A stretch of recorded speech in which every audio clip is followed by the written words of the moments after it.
Welcome to the Doctor's Life podcast with Dianne Ansari-Winn, MD. Dr. Dianne is a stress and burnout coach for doctors. With her 15 years of experience as an anesthesiologist and certification as a physician development coach, Dr. Dianne coaches doctors on how to live a rich life of purpose, fulfillment, freedom, and happiness both at work and at home. In this podcast, Dr. Dianne brings together doctors and researchers that are experts in health, wellness, stress, and burnout, as well as doctors that have been successful in clinical practice, academics, non-clinical careers, and business to share their expertise and life experience so that you can live your own life purpose, fulfillment, freedom, and happiness. To get free access to a PDF and video of easy and proven strategies that melt stress away and keep it away, simply register at www.dianneansari-winn.com. That's www.dianneansari-winn.com. Now here is your host, Dr. Dianne Ansari-Winn.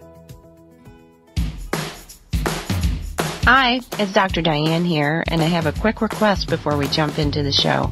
If you like this podcast, it would mean so much if you took just a moment to hop over to iTunes, write a review, and rate the show. That is how other people will find the show and get the same great value from it that I hope that you're getting.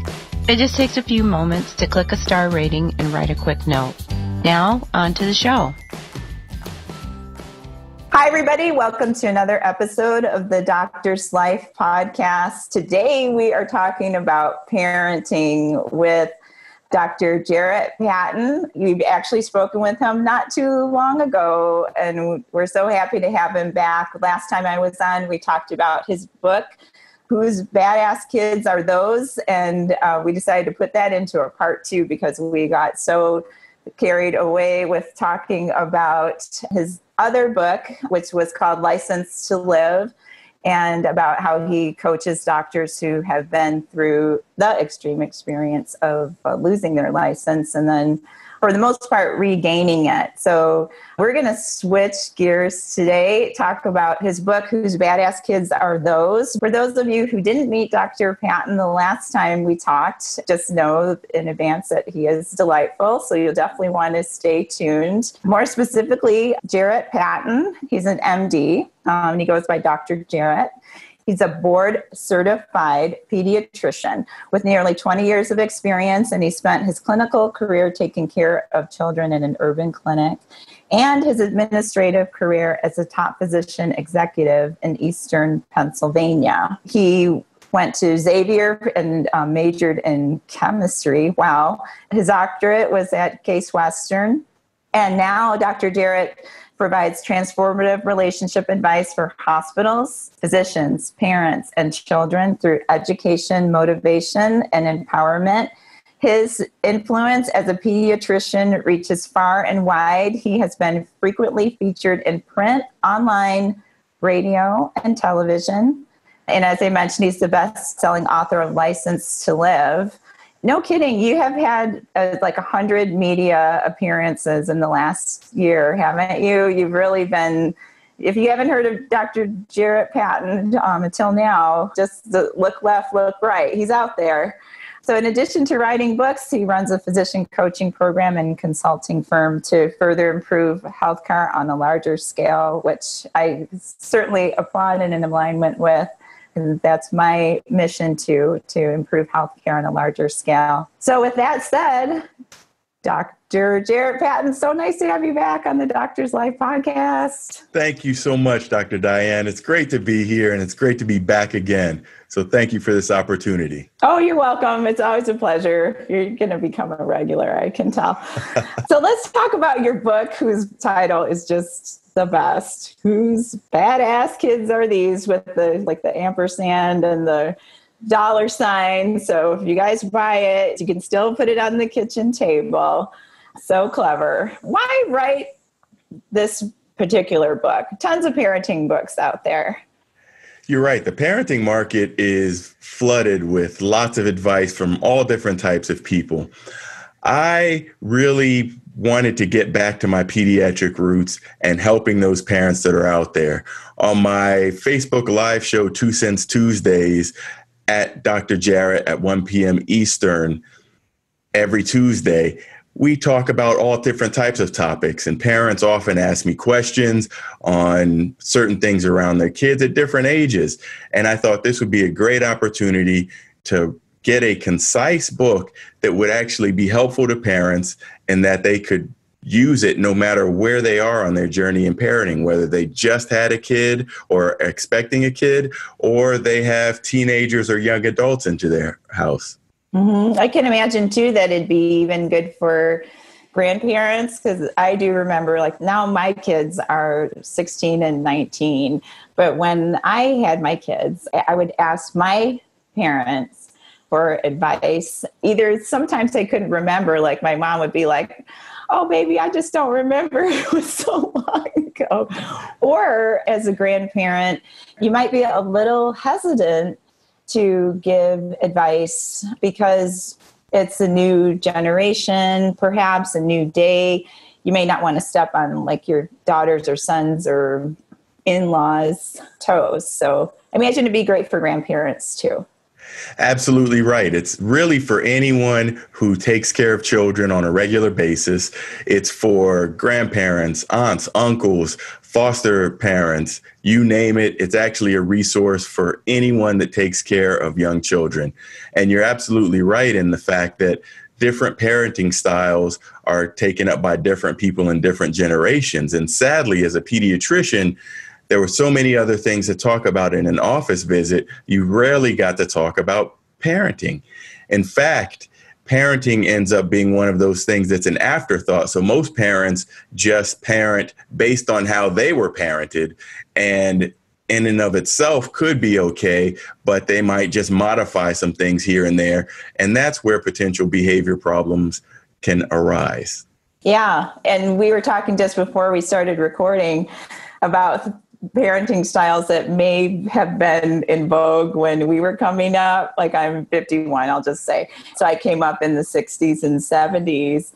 You know, that parenting style was strict, and not to overshare, but, you know, I was telling Dr. Jarret that I was very familiar with the big hand and sometimes getting those whoopings. And that definitely is, you know, not the kind of advice that you would give. I think you're right, Dr. Dianne. And in fact, this is kind of the society in which we live in. Sometimes people don't realize that that was perhaps a harsher form of punishment that is frowned upon today. And I actually addressed that specifically in the book, because today physical punishment is frowned upon on so many different ways, because we now know and have the research behind it that it actually affects the development of the child and can have long-lasting impacts throughout life. Right. In terms of teaching kids that that's an acceptable way of controlling behavior by striking someone else or trying to control them physically. And then, of course, it plays out into your life as a teenager and an adult as well. Plus, you might end up having to talk to your therapist about that. But we just want to say up front. Right. Just put it out there just so everybody knows. No wooden spoons, chanclas, belts, all that stuff. Just put them away and pick up my book. You'll get some better strategies. Right. So there's questions that I'm sure, come up time and time again. One of the top 3 questions that parents ask is about temper tantrums. And you talk about that in the book, but while we're here, might as well answer some questions that come up for parents at any age, and also for if you're taking care of another person's kids, if you're a teacher taking care of kids. And, I've kind of run into that, like just watching my neighbor's kids for a little bit, and then they do stuff that my kids would not do. And so I'm like, I don't know how to handle that because my kids were a little like that. Yes. So temper tantrums, what's up with those? Why do kids do them, and what do we do about them? Well, temper tantrums are a natural phase in development. Some kids get them early in life, in the 2s and 3s and 4s perhaps, and get them extinguished early, and that's the end of them. However, there are others that get them around the 2s and 3s and 4s, and they're never really fully put in check. And they persist throughout life. I'm sure some of your listeners have worked with people like that. And they are grown people that actually just don't know how to act, and they'll throw a fit and they'll do an adult temper tantrum, so to speak, because they don't know how else to handle a situation like that. So these temper tantrums are a natural phase in development because they're actually looked at by the child as a way to get attention from the parent. And it's the attention getting that they are really seeking. And sometimes it doesn't matter if the attention is negative attention or positive attention. So long as they're getting attention, temper tantrums will persist. So, when you see a kid doing a temper tantrum, certainly like when you're in the store, somebody's doing a temper tantrum, and then you're like, to coin a phrase, whose basket is that? It's good to keep in mind that the kid isn't like intentionally trying to like evoke this negative response necessarily, which they almost get. They definitely get your attention. It's not necessarily the positive attention, but they're not looking at it like negative or positive. They're just trying to get attention. That's absolutely correct. In fact, the temper tantrum is one of the most feared reactions in parenting because, just as you mentioned, it never fails to happen in a public place, in a church, in a grocery store, perhaps on the bus or the train. And it always happens that way. And many adults who don't know temper tantrums, don't know how to deal with them, all they want is, will somebody shut that kid up kind of thing. Mm-hmm. And oftentimes it really is something that the parent has to let it run its natural cycle. Probably the best advice I could give a parent who is suffering from a child that's giving temper tantrums is really just to completely ignore them. The second you say no, or stop that, or I'm getting out of here, or changing your plan, that's the time they know they won and they got that attention they deserved. So what you'll see is sometimes in parents or grandparents, the child will never throw temper tantrums with the grandparent because the grandparents simply ignore it. However, they get around the mom or they get around the dad and they'll throw the temper tantrum. So whichever person in charge of that child's care actually can be there and just simply ignore that tantrum, that extinguishes that behavior pretty quickly. Wow. So just ignoring it, just letting them do their thing. On that same note, breath holding. Is that the same idea or? Yes, there are absolutely some great stories in breath holding. But breath holding is one of those things, and that can even start in infancy where a child will get really upset and then they'll just have a prolonged cry and a period where they stop breathing. So parents would often come to me and say, oh my goodness, my child stopped breathing. His lips turned a little bit blue. He was so upset. So I did everything I could to try to get them there. But again, in most cases, just ignoring them will be okay because although their lips may turn a little bit blue, their face will get nice and red. Ultimately, their brain will tell them to start breathing again. Mm-hmm. That is amazing and scary. So like we've talked about like a couple of scary parenting events. We got that done up front. Let's move on to picky eating. And then maybe we could talk too about as a child becomes like a teenager and stuff. Like I have one vegan at home and I also have one that eats like hot dogs, burgers, and cafeteria style food. So let's talk about picky eaters. That, it's another like point of contention, a tussle between parents and kids oftentimes. It is. It's often a big point of contention with parents. What you will find is that picky eating is also something that children will do if they can get away with it. It starts, again, with taste preferences in infancy. And as they get older and older, they can have more specific tendencies in what they eat. And you'll always hear about that 2 and 3 year old that all they eat is macaroni and cheese and chicken nuggets. And they usually can get themselves out of that phase. But all the way through the teenage years where that children are experimenting with different things. I had a teenager of my own who went vegetarian for a while, and while the other kids were eating chicken nuggets and whatever was there, they will kind of go through their own period of thing. But it's a lifelong habit of healthy eating habits that can avert having extremely narrow and picky eating. What we've seen in this country is an obesity epidemic, and we're finding more and more that it's actually starting at the younger ages. We thought that maybe this just happened as an adult phenomenon, but we're seeing that even the children are getting heavier, and it's really getting that balance between nutrition and exercise that is falling out of whack. That makes sense. So there's a nutrition aspect. And then, well, there's also, maybe you can talk about this too, because, the things that we mentioned that kids tend to like are also things that are easy to obtain. And also touching back a little bit on the conversation that we had before, you guys, if you've listened to it, that's great. If you haven't, please go and listen to it. But Dr. Patton and I both have an interest in healthcare disparities. I would love to talk a little bit about the ease of getting healthy food.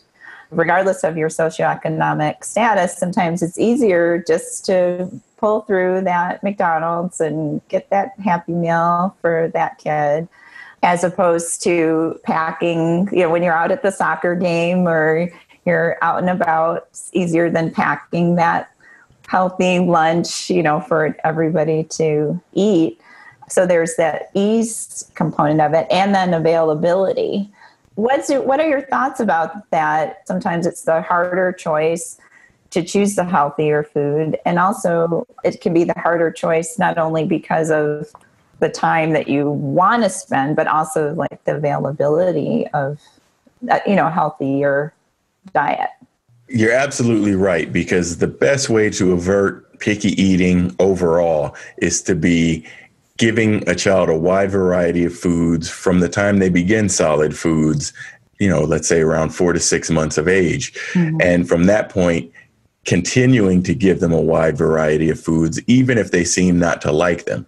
When they realize they don't have much of a choice in the matter, and this goes all the way throughout early childhood, when they realize they don't have a choice, they actually will just eat whatever's in front of them because, well, it's either I go hungry or I eat this stuff that I don't like very much, but I'll learn to have an appreciation for it. And in some places, you're right, in certain neighborhoods, communities, people that happen to live in food deserts or areas that have a paucity of fresh foods, especially fruits and vegetables, to go by, the choices are usually processed foods, perhaps fast foods or short order foods that can fill you up and they're calorie dense, but they're not nutritionally rich foods.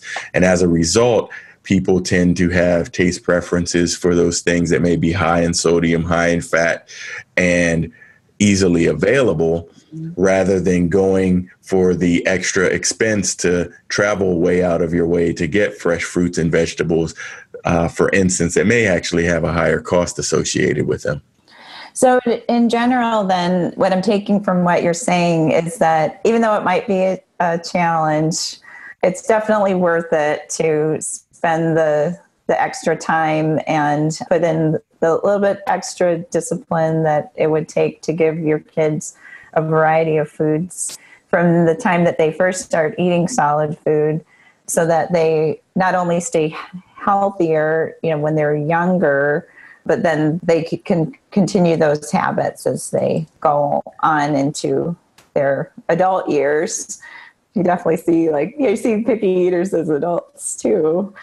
and then as far as just to underline what we were talking about, the healthcare disparities too, and about those food deserts, that just to pitch as physicians and as citizens of the United States, that to support efforts to minimize the number of food deserts, and there's legislators that are trying to take on those efforts, as well as individual efforts and nonprofit efforts. So I invite you all, and this is just me putting in my 2 cents, I just invite you all to get involved in some way or another so that everyone would have the access to healthy food that everyone in this country should have.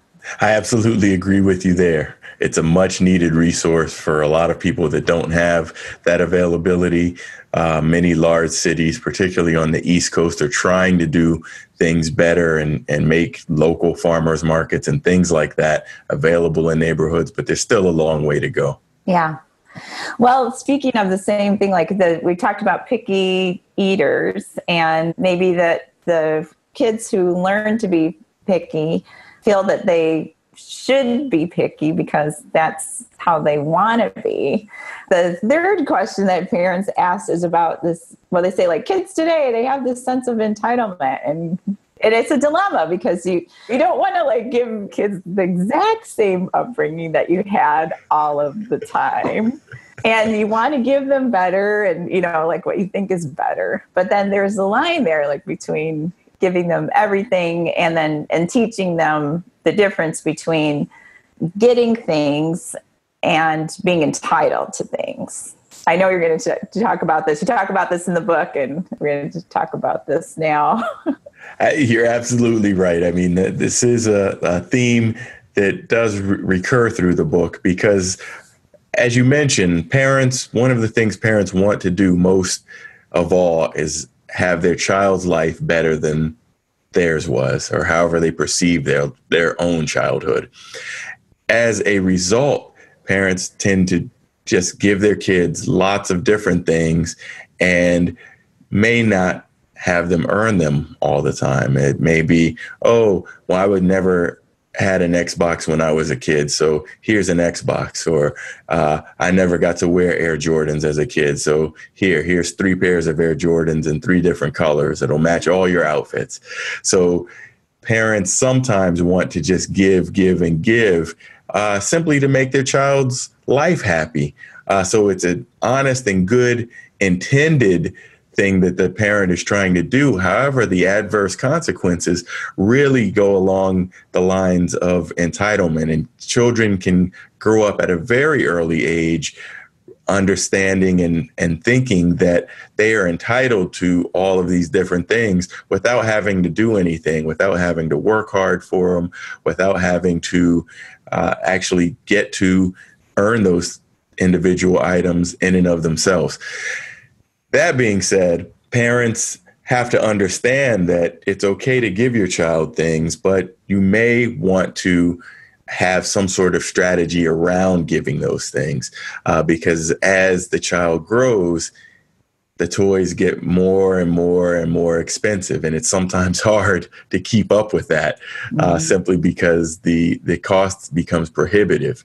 And that's when you can often see those teens and young adults throwing those tantrums just as they did when they were 2. I love it. And I just keep thinking of that whole thing about when you see somebody kind of throwing a fit and they do look childish and childlike. I know you've worked with them. Now we know why. And I know you've worked with them. I have worked with them before. Just on that note, like sometimes it seems well-meaning. It's like you're throwing that fit because you want the right thing done for your patient. But emotional intelligence would say that to have emotional intelligence would mean that you should be able to have control over your behaviors as you grow older and be, aware of your surroundings. But I do think it's really interesting that if you learn those things when you're young and you're never really checked on it, that it is possible, without even really meaning to be that way. Like you just kind of are that way. And, you don't learn differently if it works for you. If people are getting done what they need to get done by throwing tantrums and they're not checked, then, like somewhere in that, like very, not frontal lobe mind, it tells you, okay, that's okay. So it's learned behavior, I suppose. It's absolutely learned behavior. And as long as it's tolerated, it will continue. Yeah. But the cool thing is that in adults and in kids, as you said, it's learned, it can be unlearned. And so there's a relatively simple fix to it. It's that you don't give license to that behavior. That's right. Maybe we'll do a follow-up session on coworkers next time. Oh, man. See, I told you you're going to be a regular. We can talk all day long. So let's talk about like enforcing these things, because I got to tell you, even as, and I consider myself to be sort of a strict parent, but when we're talking about these challenging topics, the temper tantrums, the picky eating, the setting structure around your kids receiving things, the enforcement part of it is the part that, like, it's like all great ideas. And it's easy to sometimes start these things and I've definitely done it, start and stop. How do you remain consistent, and how do you enforce or reinforce, not only for the kid, but for yourself? How do you get the support and you follow through and once you've started, once you read the book and decided that you're going to start or continue some of these initiatives with your kids? Well, one of the things that we discuss in my parenting boot camp, it's a coaching program that I've developed. It actually really does begin with understanding when to say yes. A lot of times that may even begin with saying yes to yourself, because as a parent, you tend to be selfless time and time and time again, and you're giving and giving and giving, particularly if you're a working parent. You're giving everything at your job. You're giving everything at home with the family. You don't have anything left for yourself. So part of the process is really saying yes to yourself and making sure you're getting some good time for yourself so that you can recharge yourself, even if that just means taking a walk in the park or getting to the gym to work out, or any number of simple strategies that are there, let alone if you want to take an extravagant vacation. I'll be your personal tour guide on that vacation.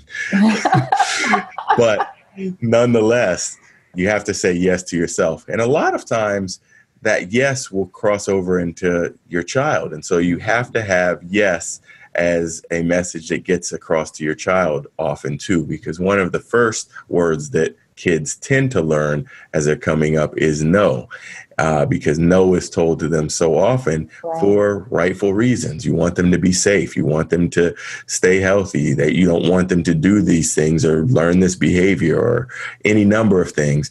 But you also want to tell them yes and let them understand that, well, yes, if these things are done, yes, you can get this, or yes, we can have some time together, because at the end of the day, all your kids really want to do is spend lots of time with you, because they are really fond of the memories they have with their parents. And before you know it, they'll be growing up and getting out of your house. So make sure you're saying yes. Oh, I love it. Because when I think parenting at first, I think, what do you keep your kids away from? And when I think of discipline, I think of controlling behavior, but actually discipline is a way of teaching your kids how to behave. But there's the, like, controlling their behavior, telling them no, but most of the time you want to tell them yes. So I love that you kind of gave us permission to do that. But it's more like, yes, you can eat these green beans. That's right. Positive. Yes, perfect example. Yes, I can walk away from you and your breath holding thing. That's right. And yes, you can mow the lawn and then get your $20. Absolutely. See, you're already on it. Thank you. There we go. I love it. Well, in the few minutes that we have left, I wanted to talk about different styles of parenting. As we're talking about, there's different backgrounds that maybe you and if you have a co-parent that you might come with. When I was in practice, my husband and I were both working, and we basically had a third parent because we had a long-term nanny that the kids would go to spend time at their house. And so they were in that environment. So that person was actually co-parenting our kids too. So when we're looking at parenting, there's different styles of parenting. And can you talk about what you see and how to work with the various adults that are involved in your kid's life? Yes, that's one of the strategies that we talk about in our coaching boot camp, in our coaching academy, is that children will often find the path of least resistance. So if there are multiple people parenting any given child, they will start to learn who says yes to this, who says no to that, and they will try to find that least resistance. One thing when there are two parents living in a household, perhaps, and even in families that may have grandparents involved too, is that everyone get on the same playbook. And it can start with getting any kind of parenting resource or guide, or even just setting out a table and chart of just having what behaviors are accepted and what behaviors aren't. And if everybody is doing the same thing, the behavior will be modified easily and quickly. Oftentimes, if the parents are under differing opinions or handle things differently, well, that's when the behavior appears in one parent and not within the other. Yeah, because you hear about that too. Or they're like, oh, Johnny does this, and then the one parent's complaining to the other, and they're like, I don't know what you're talking about. Like, they never do that with me. But then it can become kind of this point of contention where I hear you're saying it's a way to be cooperative. And maybe if you're all on the same page, then you can kind of drill down on that stuff where you're like, oh, yeah, that is showing up with them, not with me. What are you doing? That I'm not doing, and just be curious about it. The thing about parenting is that there's so much emotion around it. Sometimes it's hard to be objective. What I love about your book is that you give like objective, practical strategies in order to help shape your kids into the kids that they want to be. But also, you're very understanding about where a parent is coming from. I like feeling like, okay, I might want to do things differently. But Dr. Patton, you get it. Like, you're a pediatrician and you get, because you have kids yourself. You have 3 kids, right? Yes, yeah. So, not only are you a doctor, but you're a parent of 3 kids at different ages. You've kind of already been through it. But then seeing like, okay, we have these additional strategies, practical strategies that you can use moving forward. And it's so it's such an emotional topic, parenting, that it can be a challenge to have a meeting of the minds. What I like is that you're saying, yeah, that's possible, that's doable, and that's actually preferred. And it makes sense for us as doctors or other healthcare professionals because we have care plans around everything else. So you could think of it as like a care plan, multidisciplinary care plan. That works. Yeah. That definitely works. I like that, and I'll keep that in my mind for volume 2. I think I'll get that book straight out for physicians and healthcare workers, and we talk about that multidisciplinary plan. Yeah. So you heard it here first. Yeah, you heard it here first. But I will say, as we're looking at parenting, one of the things that I say when I'm asked to speak on some stages or conferences, one of the lectures I give is parenting isn't easy. Shouldn't there be a test for that? And at the end of the day, parenting is one of the most difficult things that you'll do in your life.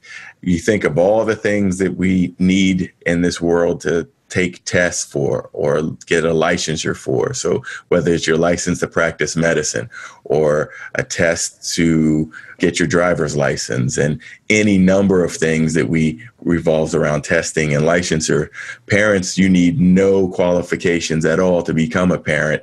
And no matter how many other tests and qualifications you have passed, parenting still can be a difficult road. So we're just here to try to make it easier. Well said. And we appreciate all your efforts, all the speaking that you're doing on parenting and the writing. writing your book, which is a bestseller now, isn't it? Yes. Yeah. I'm happy. Congratulations. My third best-selling book, and thank you so much. I really appreciate it.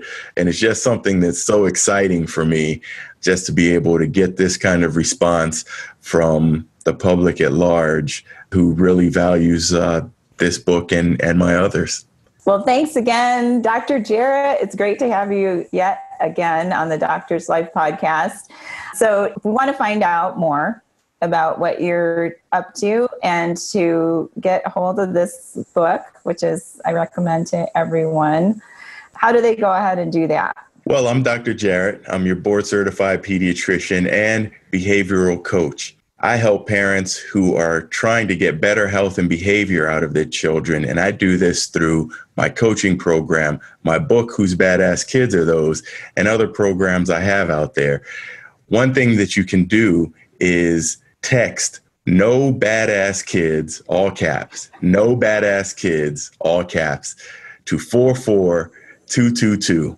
And if you text "No Badass Kids" to 44222, you will get a resource guide, which is really 3 tips of 3 things that you should do with your child and for your child at every age. And that's my gift that I'll give free to you. And all you have to do is text "No Badass Kids" to 44222.